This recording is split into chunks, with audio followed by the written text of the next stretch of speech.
உறவோ யாரென நீயும் கேட்கலாம். ஊரெல்லாம் சொந்தம் கொண்டாடும்.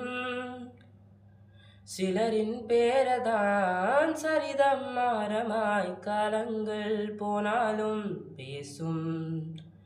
அது யாரென்று முடிவு இங்க யாரோடும் இல்லை. அது நீ என்று நினைத்தான் நீ இறைவன் கைப்பிள்ளை. புகழ் வந்தாலும் அது கூட கிடைத்தான் என்று அவன் கீழாதை தந்தானே. ஞானம் என்பு நிலவின் மேல் ஏறி விழுகு தானாடும். விலைகள் கேட்காமல் தினமொழி வீசும்.